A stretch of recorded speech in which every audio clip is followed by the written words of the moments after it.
Olá, então, continuando a nossa aula anterior, onde nós falamos bastante sobre a questão do Egito, né? Aqui nós vamos falar sobre a Mesopotâmia. Eu quero que vocês percebam as diferenças, porque na Mesopotâmia nós temos aspectos da configuração da sociedade diferente, e a partir daí nós podemos aprender coisas bem legais. Então, na Mesopotâmia, nós temos uma diferença já inicial, que nos mostra um caminho diferente, que é que ela não é uma sociedade concentrada em torno do faraó, porque na sociedade na Mesopotâmia ela é formada por várias civilizações. Então nós tínhamos sumérios, acádios, assírios, então nós temos e outras, né? Então nós temos vários povos, né? Várias civilizações ali, e isso tem um aspecto diferenciado.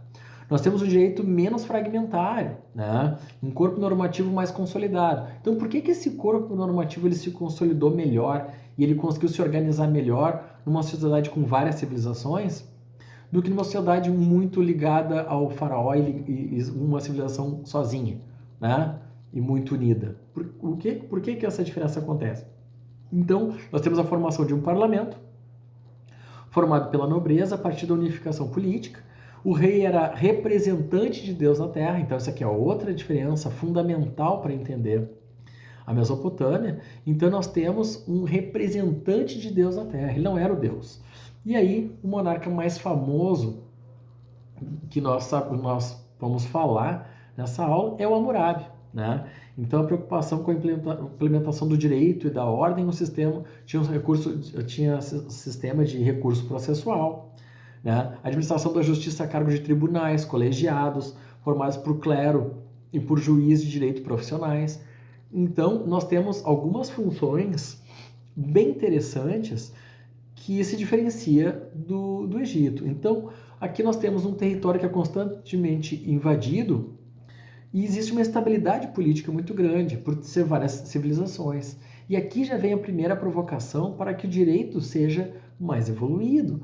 Porque uma população que tem tanta influência e que tem um conflito mais aparente, ela precisa, porque lembrem, o direito ele não surge por inércia, ele surge para ultrapassar um obstáculo, e ele surge para fazer algo melhor, para superar algum desafio. Então aqui, como a sociedade ela era mais instável, existiam mais invasões, existiam povos que entravam em conflito, é claro que o sistema jurídico precisou ser mais solidificado para dar conta de novos desafios e dar conta de novas soluções para questões que não aconteciam tanto no Egito, mas na Babilônia aconteciam constantemente. Então, lembre-se, nós temos um fato novo que ele vai ser valorado e vai produzir uma normatividade. Então, temos muitas contribuições do direito mesopotâmico, né?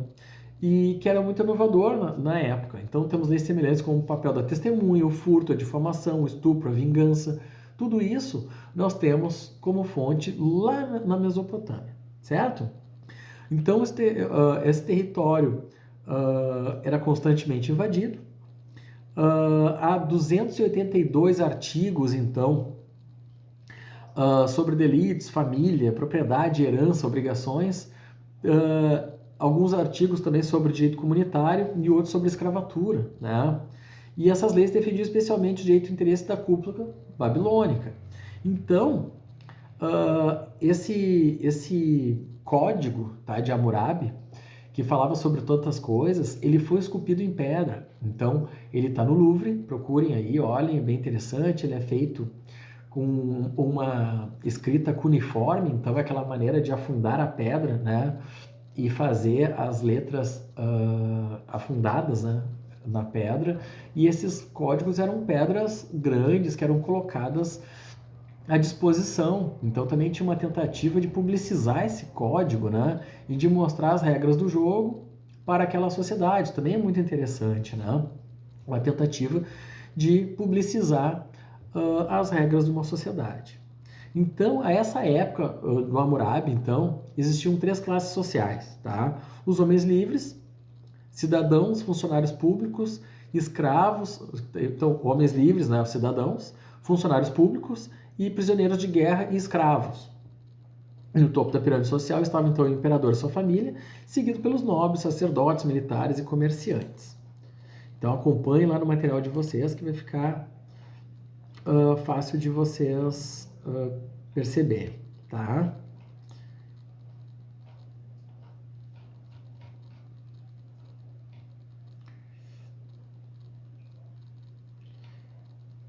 Então, artesãos camponeses, escravos compunham então as classes menos privilegiadas e tinham menos direitos, né?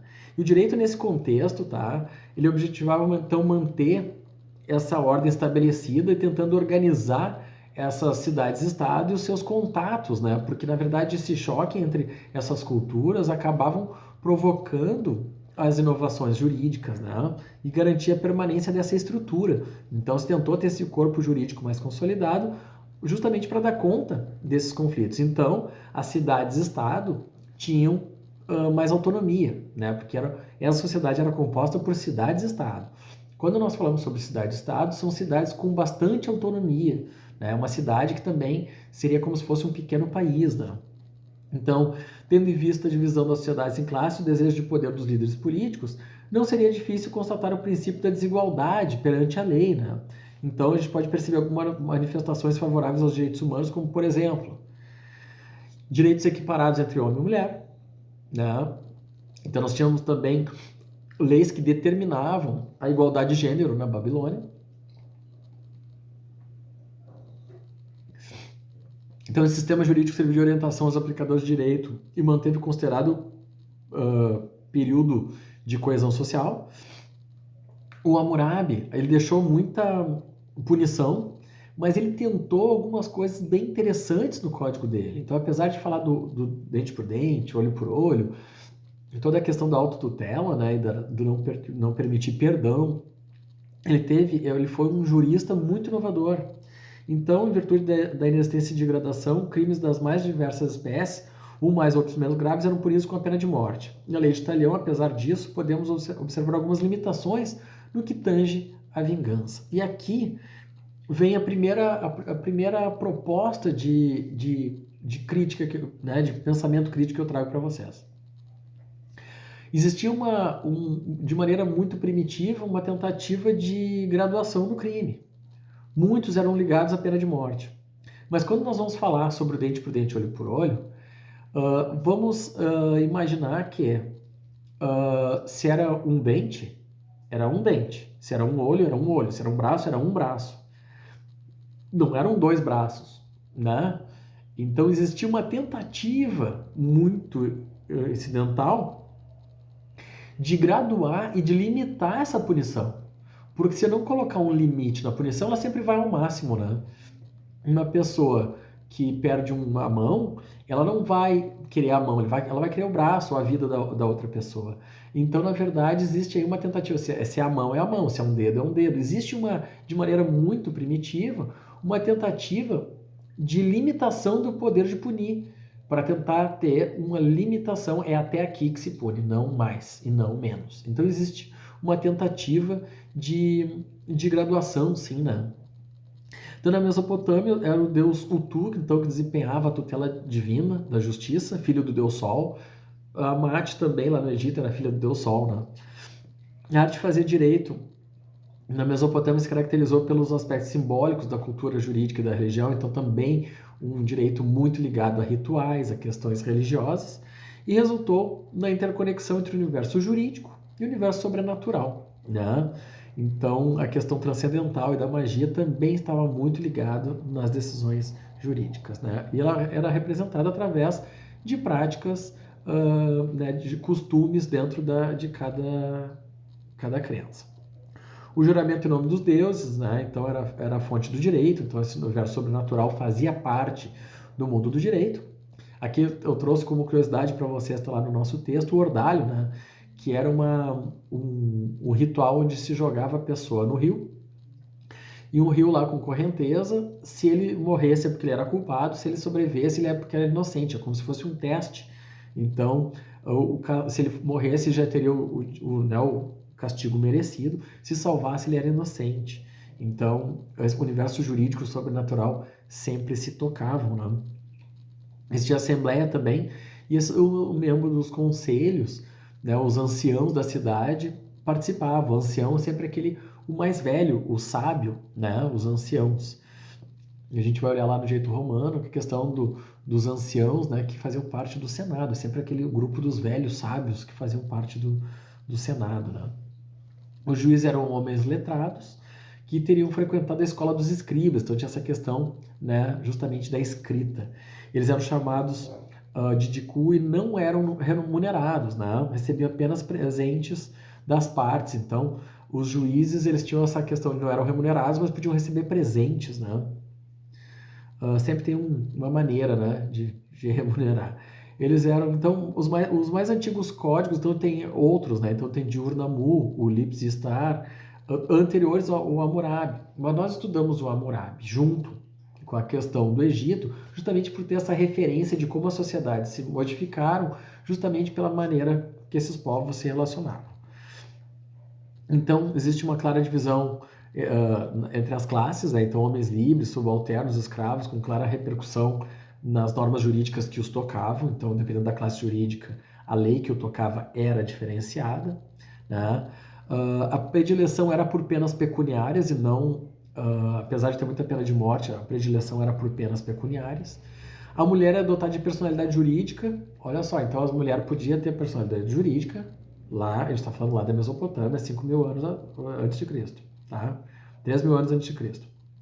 Então, ela podia ter bens, tá? Ela podia ter o repúdio ao marido, ela podia, então, negar o casamento, e a separação poderia ser pedido por iniciativa da mulher. Então, nós temos algumas questões interessantes, mesmo lá no Código de Hammurabi, né? Até hoje se tenta lidar com essas questões de gênero, mas se tenta, olha só que interessante. Os casamentos eram monogâmicos, né? E ainda eram disciplinados a questão de adoção e da sucessão. Então, Hammurabi também legislava sobre adoção. Então, o primeiro tabelamento oficial de preços e salários, como fixação de salário mínimo, foi feito lá pelo Hammurabi. O Hammurabi tinha determinações sobre salário dentro do código dele. Ele falava ainda sobre contratos, negócios jurídicos, então ele falava sobre compra e venda, arrendamento, depósito, empréstimo a juros, né? Então isso também era disciplinado no Código de Hammurabi. Títulos de crédito, operações bancárias e direito societário, de maneira, claro, muito simples, muito inicial, mas esses assuntos eram tocados dentro do Código de Hammurabi. Então, é muito interessante, direito de responsabilidade civil com graves consequências. Então, a questão de responsabilidade civil tinha a questão da lei de Italião, né? Podemos concluir que a forma do direito, né, apresenta-se delineado no processo histórico, é bem interessante, né? Para entender, então, é preciso se conhecer a cultura de cada povo e perceber como essa sociedade permitiu que aquilo acontecesse. Porque cada situação jurídica que nós percebemos hoje já existiu de alguma maneira em algum outro período da humanidade. Nós precisamos entender qual era o tecido social daquele momento, qual era o momento histórico né, que permitiu e qual era o resultado que teve junto com a cultura de cada povo. De maneira isolada, nós não conseguimos estudar esses detalhes, né? Então é por isso que a teoria do culturalismo jurídico que nós vimos na aula retrasada é tão importante, porque sem entender a cultura de cada povo, é muito difícil entender o que acontece. E aí, pessoal, eu quero que vocês relembrem dessa nossa aula sobre a questão da Mesopotâmia. Lembrem-se que as cidades-estado elas entravam em conflito e por isso precisou fazer uma questão normativa mais complexa, porque a complexidade da civilização é que faz um direito mais avançado e complexo. Quanto mais simples for essa civilização, menos desafio o direito tem e mais rudimentar ele vai ser. Por isso que a nossa sociedade ela precisa sempre estudar bastante as questões jurídicas, porque nós dependemos dela. Nós somos uma sociedade complexa e conflituosa, porque nós nos tocamos o tempo inteiro, nossas liberdades são entrelaçadas. Não existe isso de terminar a minha onde a outra começa. Nossas liberdades elas começam rente ao corpo e elas se entrelaçam com a de todos os outros o tempo inteiro. Então nós precisamos lidar com essas questões. Então, a questão dessas cidades-estado conflituosas fizeram que o direito tivesse que dar conta de novas questões. Aqui existia também uma possibilidade de lidar com o direito de maneira mais suave, porque a questão religiosa era mais suave, não era o Deus que dava as regras. Aqui, o Hammurabi era um representante de Deus, então é diferente do que tratar com o faraó lá, que era o Deus e tinha a última palavra de qualquer maneira. E aqui nós temos uma ideia de código com alguma limitação. Apesar da sua rigidez, das penas de morte, existia uma tentativa de dosificar esse dente por dente, o olho por olho. Então, olhem nosso material com calma e façam as questões que estão lá no portal e olhem tanto o livro quanto os slides que vocês vão conseguir dar conta do recado. Tá legal, pessoal? Um grande abraço. Tchau.